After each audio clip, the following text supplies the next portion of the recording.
Topic tonight is a more sober one, of concern to publishers as well as editors. I want to talk about our common responsibilities in the face of a common danger. The events of recent weeks may have helped to illuminate that challenge for some, but the dimensions of its threat have loomed large on the horizon for many years.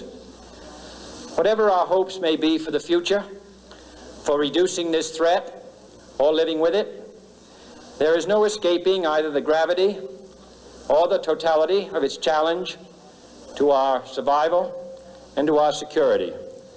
A challenge that confronts us in unaccustomed ways in every sphere of human activity.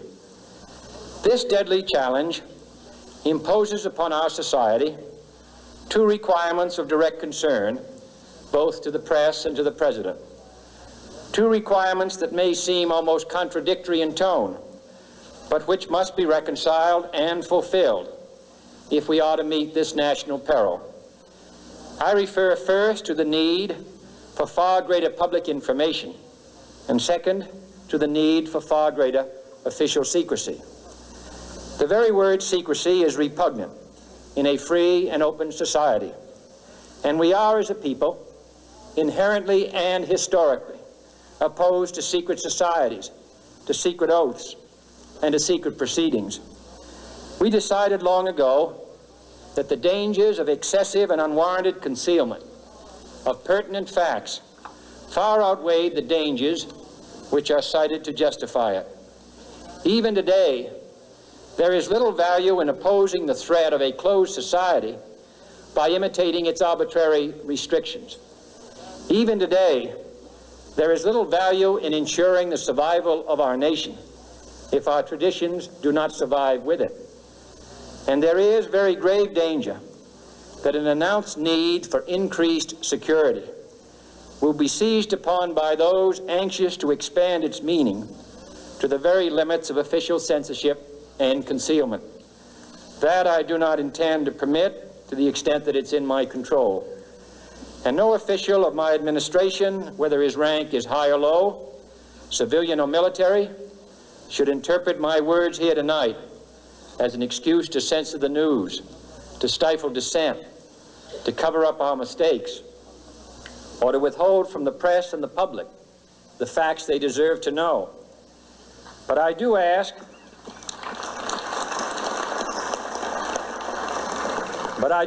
every publisher, every editor, and every newsman in the nation to re-examine his own standards and to recognize the nature of our country's peril. In time of war, the government and the press have customarily joined in an effort based largely on self-discipline to prevent unauthorized disclosures to the enemy. In times of clear and present danger, the courts have held that even the privileged rights of the First Amendment must yield to the public's need for national security. Today, no war has been declared, and however fierce the struggle may be, it may never be declared in the traditional fashion. Our way of life is under attack. Those who make themselves our enemy are advancing around the globe. The survival of our friends is in danger, and yet no war has been declared. No borders have been crossed by marching troops. No missiles have been fired. If the press is awaiting a declaration of war before it imposes the self-discipline of combat conditions, then I can only say that no war ever posed a greater threat to our security. If you are awaiting a finding of clear and present danger, then I can only say that the danger has never been more clear, and its presence has never been more imminent. It requires a change in outlook, a change in tactics, a change in missions by the government, by the people, by every businessman or labor leader, and by every newspaper. For we are opposed around the world by a monolithic and ruthless conspiracy that relies primarily on covert means for expanding its sphere of influence, on infiltration instead of invasion, on subversion instead of elections, on intimidation instead of free choice, on guerrillas by night instead of armies by day. It is a system which has conscripted vast human and material resources into the building of a tightly knit, highly efficient machine that combines military, diplomatic, intelligence, economic, scientific, and political operations. Its preparations are concealed, not published. Its mistakes are buried, not headlined. Its dissenters are silenced, not praised. No expenditure is questioned, no rumor is printed, no secret is revealed. It conducts the Cold War, in short, with a wartime discipline no democracy would ever hope or wish to match. Nevertheless, every democracy recognizes the necessary restraints of national security. And the question remains whether those restraints need to be more strictly observed if we are to oppose this kind of attack as well as outright invasion.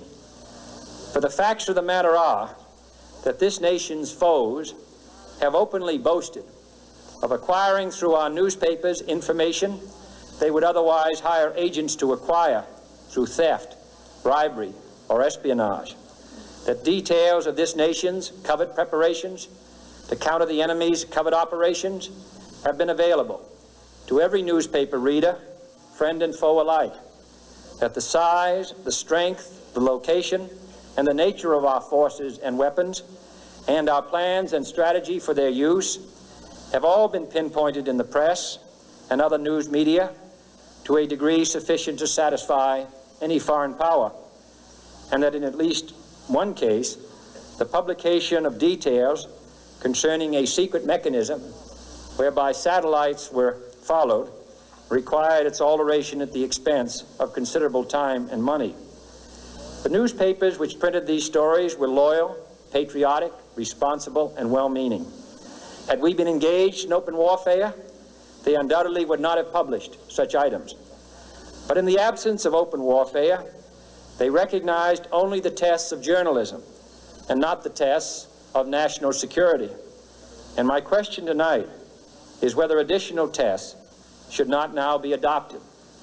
That question is for you alone to answer. No public official should answer it for you. No governmental plan should impose its restraints against your will. But I would be failing in my duty to the nation in considering all of the responsibilities that we now bear and all of the means at hand to meet those responsibilities if I did not commend this problem to your attention and urge its thoughtful consideration. On many earlier occasions I have said, and your newspapers have constantly said, that these are times that appeal to every citizen's sense of sacrifice and self-discipline. They call out to every citizen to weigh his rights and comforts against his obligations to the common good. I cannot now believe that those citizens who serve in the newspaper business consider themselves exempt from that appeal. I have no intention of establishing a new Office of War Information to govern the flow of news. I am not suggesting any new forms of censorship or new types of security classifications. I have no easy answer to the dilemma that I have posed and would not seek to impose it if I had one. But I am asking the members of the newspaper profession and the industry in this country to re-examine their own responsibilities, to consider the degree and the nature of the present danger, and to heed the duty of self-restraint which that danger imposes upon us all. Every newspaper now asks itself, with respect to every story, is it news? All I suggest is that you add the question, is it in the interest of national security? And I hope that every group in America, unions and businessmen and public officials at every level, will ask the same question of their endeavors and subject their actions to this same exacting test.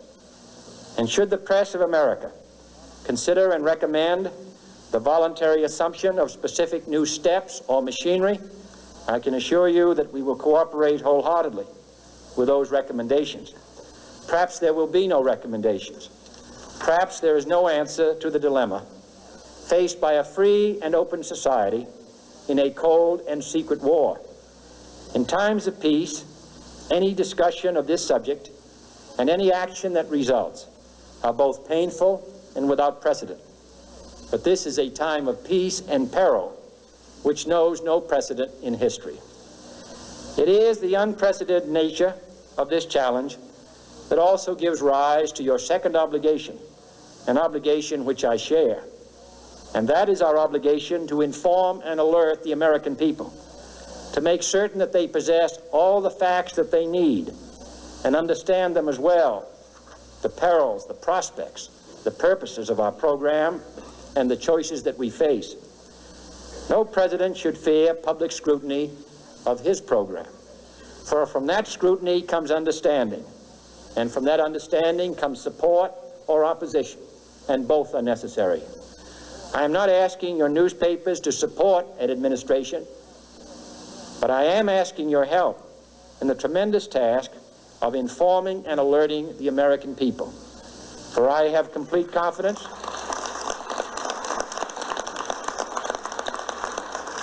in the response and dedication of our citizens whenever they are fully informed.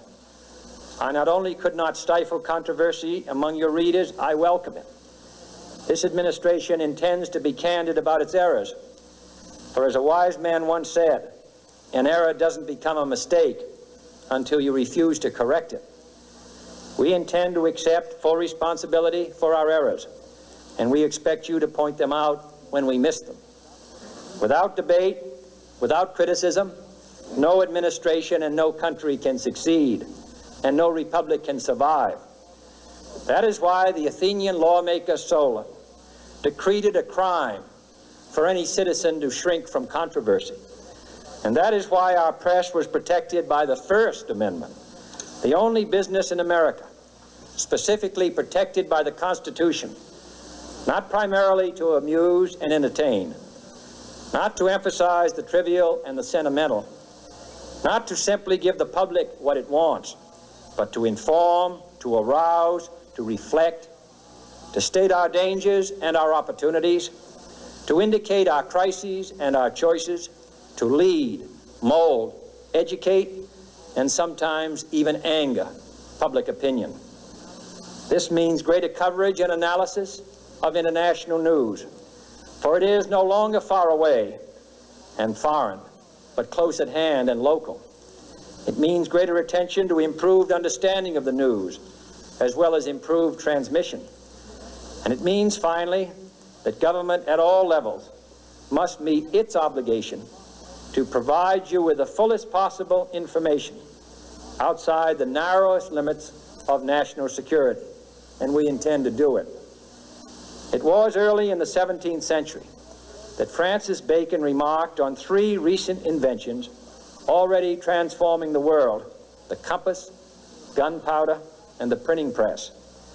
Now the links between the nations, first forged by the compass, have made us all citizens of the world, the hopes and threats of one becoming the hopes and threats of us all. In that one world's effort to live together, the evolution of gunpowder to its ultimate limit has warned mankind of the terrible consequences of failure. And so it is to the printing press, to the recorder of man's deeds, the keeper of his conscience, the courier of his news, that we look for strength and assistance, confident that with your help, man will be what he was born to be, free and independent.